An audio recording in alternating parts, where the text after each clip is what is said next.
Welcome to Media Beat on Mediabistro.com. I'm Danya Blaze, and we're joined today by Andrew Rossi. Andrew is the director and co-producer of the film, which I'm sure you've heard a lot about, Page One, Inside the New York Times. Andrew, welcome. Thanks, Danya. Thanks so much for having me. Thank you for coming. I saw this movie, and I got to tell you, at the end, I was like, I need more. I need this to be a weekly series. I need more of the film. So I really liked it. Thank you. Job well done. So take us back to the moment you decided to do this film. You were following the New York Times reporter David Carr on a completely different project, and then the idea struck. Take us back to that moment. That's right. I was actually interviewing David for a project about Web 2.0 and all the virtues of social media. And this was right around the time that a lot of print publications were really suffering. It was at the beginning of 2009, and everyone was still reeling from the financial collapse at the end of 2008.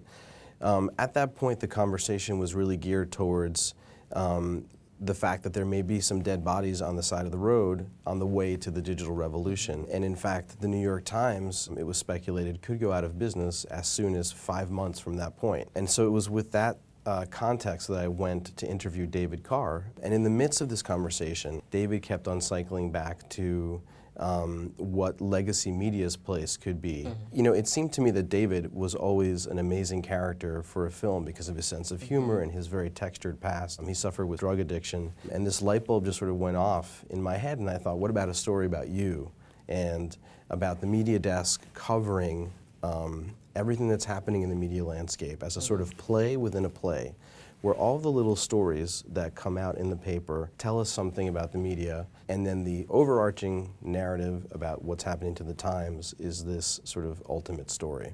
So what was the process like of getting, because it's one thing to say, let me cover you about one subject or one piece. It's a whole nother thing entirely to be able to follow the paper for a year. Correct? Yes. So what was the process in getting them to agree to let you do this?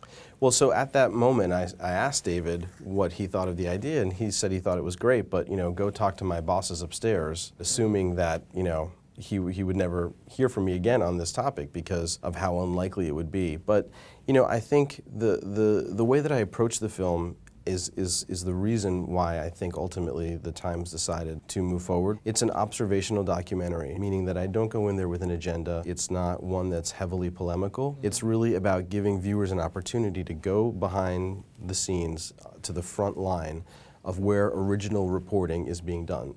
And Bill Keller told me after about 6 months of meetings and discussions, you know, I'm proud of what my journalists do and I'd like the world to see it. Was there anything off limits, anything within the building that they said, don't film that, or don't talk about that? No, not directly, meaning that in certain instances during the layoff period, I was able to capture some of the people who were taking buyouts, but then there was sort of a 2-week period where they actually had to fire people, when they had to lay off people, and at that point they asked me to leave. Okay. It was really a tense moment, but that was the only moment that occurred. Okay, in our next segment, I want to dig in a little bit more into what you discovered and what that was like filming there every day. We're here with Andrew Rossi. He is the filmmaker behind Page One, Inside the New York Times, which opens in theaters June 17th, correct? June 17th in New York, and then it goes wide to the rest of the country on July 1st. Okay, so we're going to talk more about the movie in segment 2. This is Media Beat on Mediabistro.com.